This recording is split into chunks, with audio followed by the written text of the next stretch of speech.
Aqsa. Di perjalanan itu lagi terbang menggunakan Buraq itu motor Honda 2011. Ngarang saya sih. Buraq itu makhluk Allah yang kecepatannya melebihi kecepatan cahaya. Bagaimana kagak?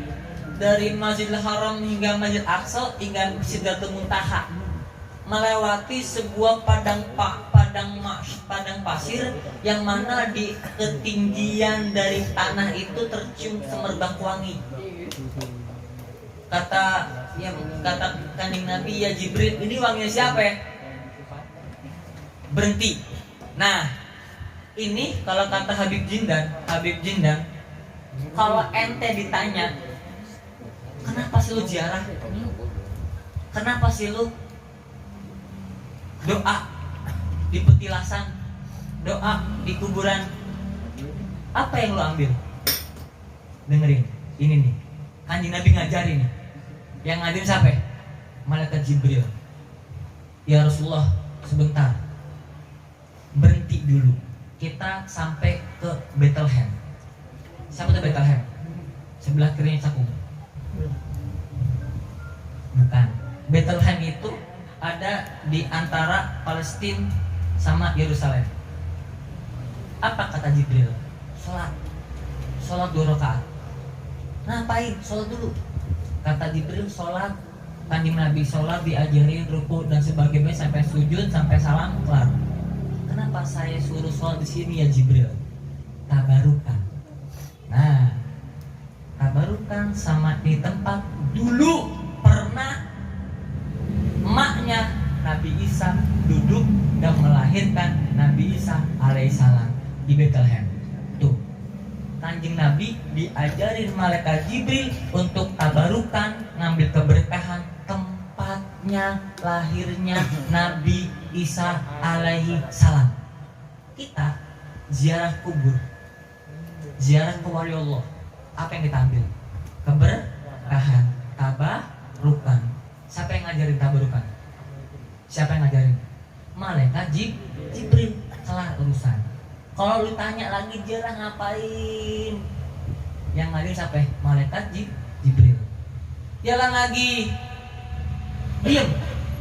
Ini sholat 2 rakaat lagi. Sholat dulu deh. Sholat 2 rakaat sampai salam kelar. Ini apa? Ini Gunung Tursina. Siapa Tursina? Ini dulu Nabi Musa pengen ketemu Allah, nggak jadi. Kenapa? Hancur tuh gunung. Karena cahayanya Allah Subhanahu Wa Taala menghancurkan tuh gunung. Nabi Musa istighfar. Sholat 2 rakaat, tabarukan sama tempatnya Nabi Musa. Ngambil berkah. Jalan dikit lagi melipir. Tiba-tiba diam. Suruh diam, semerbak wangi yang begitu dahsyat. Sholat lagi. Ya karena udah biasa sholat lagi 2 rakaat sampai salam. Ya Jibril ini apalagi nih? Kayaknya istimewa di tempat. Kenapa? Karena yang lain nggak begitu menonjol, tapi yang sekarang ini menonjol karena wangi semerbak yang begitu dahsyat. Siapa Jibril? Ini tahu, ini adalah makomnya tukang sisirnya Fir'aun. Lah, makom tukang sisirnya Fir'aun siapa? Masyitoh. Siapa tuh Masyitoh? Tukang sisir Fir'aun. Kalau saya namanya lupa, tapi kalau kata guru, Masyitoh itu arti Arabnya tukang sisir Fir'aun. Tapi bukan nyisirin Fir'aun, tukang sisir anaknya Fir'aun. Apa istimewanya? Tukang sisir anaknya Fir'aun. Apa istimewanya? Sampai wangi. Hitung.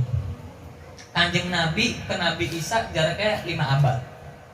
Nabi Isa lahir 1 Masehi, Kanjeng Nabi 571 Masehi, 5 abad. Dari Nabi Isa sampai Nabi Musa itu SM sebelum Masehi, 1500 sebelum Masehi. Jadi 15 abad. Jaraknya 20 abad dari Nabi Musa lahir. Karena Nabi Musa saat zamannya Fir'aun. Siapa ini? Siti Masyitoh. Siapa? Dengerin. Malaikat Jibril ini adalah wanita istimewa. Lihat bagaimana mendapatkan titel istimewa. 20 abad kuburannya wangi ketika dilewati Kanjeng Nabi lagi Sidratul Muntaha, lagi Isra wal Mi'raj. Bagaimana istimewa nih perempuan ini. Lihat perjuangannya ketika Nabi Musa alaihi salam masuk ke kerajaan Fir'aun yang sangat dekat ini orang, sampai dia dapat hidayah, masuklah Islam. Karena yang masuk Islam dari istana kan istrinya sama dia, istrinya Sayyidatul Asyiyah. Sayyidatul Asyiyah yang mana keberkahan karena menolong Nabi Musa alaihissalam di Sungai Nil, diberi kemuliaan sama Allah Subhanahu wa taala untuk menemani Sayyidatul Maryam ketika lahirnya Kanjeng Nabi Muhammad. Wa Sayyidatul Maryam wa Sayyidatul Asyiyah. Betul kan? Dalam kitab Sintu Durau itu istrinya Fir'aun. Istri Fir'aun kalau ibadah tuh unik. Nunggu Fir'aun pergi berburu baru dia tunggang-tungging sholat. Tapi nggak pakai tunggang-tungging, cuman duduk sujud karena ibadahnya beda. Kalau kita kan ada ruku, i'tidal, sujud. Kalau Nabi Musa enggak, eling, ingat sama Allah, ruku, sujud, i'tidal, kelar. Makanya Sayyidatul Asyiyah sholatnya apa? Ya udah merenung, istighfar, ingat sama Allah. Suatu ketika datang tuh Fir'aun. Biasanya pulangnya malam, dia pulangnya sore. Ngelihat, ngebuka pintunya itu kamarnya Asyiyah, wanginya dahsyat. Taunya si Asyiyah lagi sujud, ditendang pantatnya sama Fir'aun, ngejengkang sampai ke Ponti. Kita begitu bilang, tapi gua nggak tahu sih takarannya berapa, tapi jauh pokoknya, sampai ngejengking. Melayu. Mungkin. Dan Fir'aun segede abrik orangnya. Celaka kau Asyiyah, apa yang kau lakukan? Baru tuh Asyiyah ngakuin dia umatnya Nabi Musa. Bagaimana Asyiyah mati? Asyiyah mati itu dirajam, dibikin salib. Makanya kalau orang disalib itu bukan kebahagiaan bagi orang kafir. Kalau orang disalib itu sebenarnya penghinaan. Dulu orang disalib itu penghinaan, dipantek tangan kiri itu dirajam. Siti Asyiyah dirajam. Setiap orang yang lewatin pasar dia ngerajam. Ngerajam dengan apa? Dengan peso. Dia apa yang dilemparin? Kemaluannya, dadanya, apanya yang kena boleh ditakol pakai batu jaraknya semeter. Itu dirajam namanya. Itu Asyiyah digituin. Istrinya, suaminya Fir'aun. Lewat tuh Nabi Musa. Ya Asyiyah, ini adalah kematian yang dinanti-nantikan aku. Nabi Musa matinya pengen kayak Asyiyah, tapi mengenaskan, dirajam sama si Fir'aun. Saya nggak cerita Asyiyah, Siti Masitoh pembantunya Fir'aun untuk sisir anaknya. Dia apa itu? Dia sisirin. Ketika disisirin enak-enak sampai tuh ngantuk. Ketika ngantuk dia lupa. Allahu Akbar.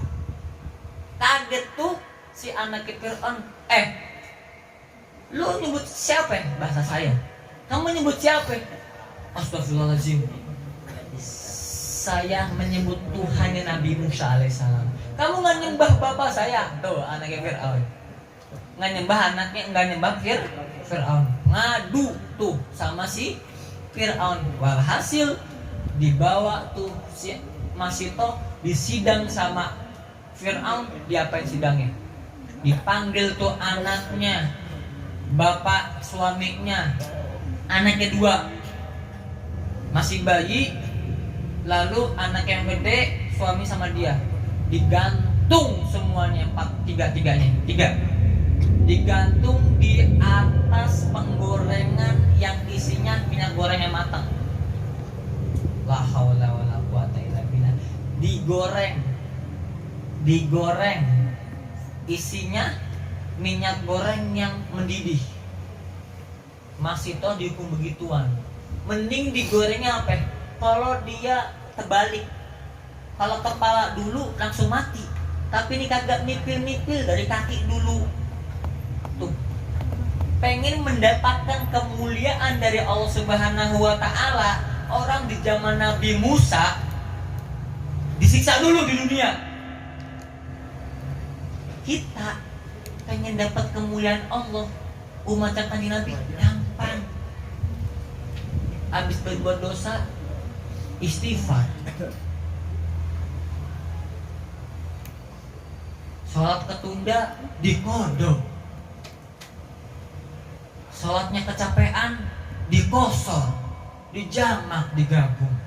Apa nggak baik Allah sama kita? Allah apakah agak enak kita jadi umatnya kanjeng Nabi? Nggak kelar, bapaknya ditanya, masih toh, suami lo pengen tobat kagak? Kagak. Allahu ahad, Tuhan Allah, engkau tuh laknat, kata Siti Masito. Dicelupin kakinya dari bawah, pelan-pelan kepanasan, meleleh, mati suaminya. Anaknya nyusul, makin dia nggak kuat, anaknya dimasukin penggorengan, nipil dari kaki dulu, badan habis. Yang terakhir anak masih orok, digantung sama Fir'aun, dicelupin. Nah ini mulai nggak kuat, bayinya masih orok, digantung, pengen dicelupin ke penggorengan. Di sini mulai nggak kuat. Ketika Siti Masitoh pengen ngomong sama Fir'aun untuk supaya memberhentikan itu bayinya, tiba-tiba bayinya dengan izin Allah berbicara. Ya bunda, tak usahlah kau galau, lihatlah di sana surga sudah menantikan kita. Allahu Akbar. Bayi, ada 12 bayi yang bisa bicara, diantaranya kanjeng Nabi, bayi Nabi Isa, Nabi Musa, sama bayinya Siti Masitoh. Dari situlah Masitoh semangat, nggak takut itu bayinya meninggal digoreng sama Fir'aun, mati jatuh. Masitoh pun mati. Apa keistimewaannya Siti Masitoh? Udah 20 abad beliau meninggal ketika dilewatin sama kanjeng Nabi, sama malaikat Jibril, wanginya terasa, wanginya berasa. Subhanallah, itu kemuliaan umatnya Nabi Musa. Tapi caranya sakit, tapi kita nih sebagai umatnya kanjeng Nabi masih pede, masih pede ngelakuin dosa, masih pede ninggalin sholat. Kan pelajaran yang penting dari Isra Mi'raj apa? Allah merintahin sholat aja masih bolong-bolong. Oke lah, bolong-bolong, lu kodok sholatnya yang kemarin kagak lu sholat. Kalaupun kalau oke lah kita nggak bisa tepat waktu sholatnya, ditunda nggak masalah. Mungkin lagi kerja, mungkin lagi ngorder, mungkin lagi sibuk duniawi yang mungkin susah ditinggalkan, dimaafin sama Allah. Makanya kita diperintahkan untuk sholat 5 waktu. Abis subuh lu ngelakuin dosa selama 5 jam, sholat zuhur lu sholat, diampunin dosanya 5 jam yang lalu. Habis sholat zuhur, lu berbuat dosa 2 jam sampai asar. Lu sholat asar, diampunin dosa ketika lu sholat asar. Habis sholat asar lu berbuat dosa lagi. Lu sholat maghrib, diampunin dosa lu gara-gara sholat maghrib. Habis maghrib lu maksiat, nontonnya kagak beres. Isya lu sholat, diampunin di sholat isya. Habis sholat isya, lu maksiat tuh malam. Pakai yang mau berbuat dosa, lu bangun subuh, sholat subuh, tapi kan balance. Masa ya lu pengen ke akhir kagak punya amal ibadah, ya kan? Makanya kita dikasih waktu setiap minggu ngaji, malam Sabtu, malam Kamis. Buat apa? Buat nambel kita punya ibadah yang lu yakin sholat 5 waktu lu ajib, yakin sholat 5 waktu lu ya cakep. Gue jangan belum yakin, tapi yakin gue kalau sholat gue nyampe sama kanjeng Nabi. Kenapa? Karena sholawat itu yang paling gampang diterimanya Allah Subhanahu wa Ta'ala. Tapi kalau sholat lu belum rukunnya, belum lu syarat sahnya, lu belum tahu batalnya, lu belum tahu namanya bagaimana khusyuknya. Tapi supaya itu sempurna di mata agama, di mata Allah, belajar tuh ibadah fikihnya. Supaya apa?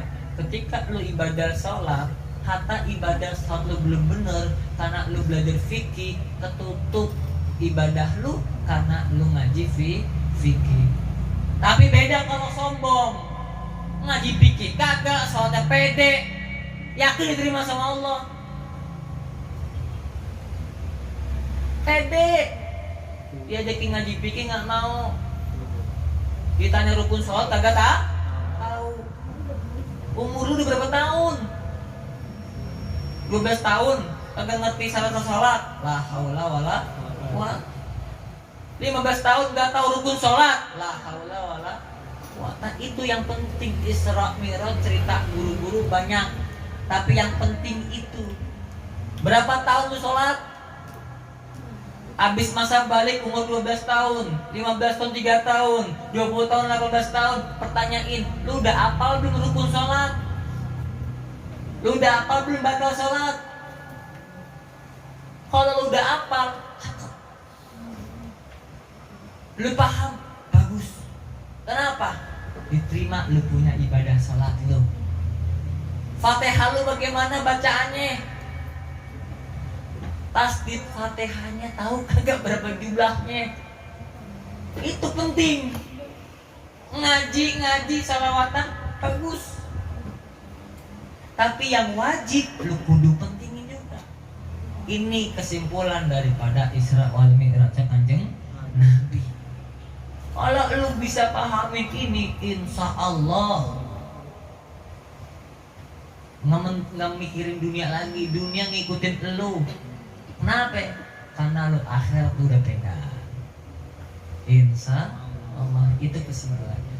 Mudah-mudahan Allah kasih berkah kita punya hidup. Allah kasih mudah kita punya kehidupan. Allah kabulkan kita punya hajat. Allah jadikan kita ini faham akan ilmu agama Allah. Allah terima semua amal ibadah sholat kita dari kita balik sampai sekarang. Allah kabulkan kita punya hajat.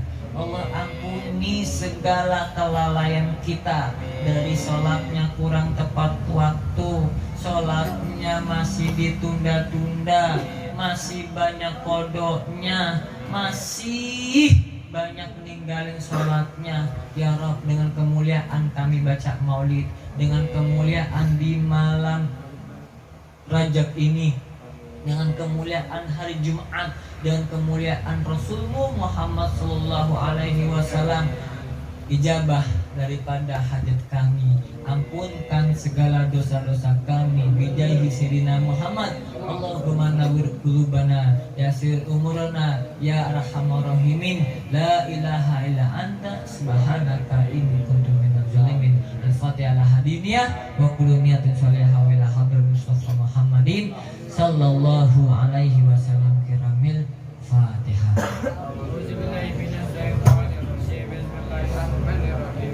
Alhamdulillahi rabbil alamin arrahmanir rahim maliki yaumiddin. Iyyaka na'budu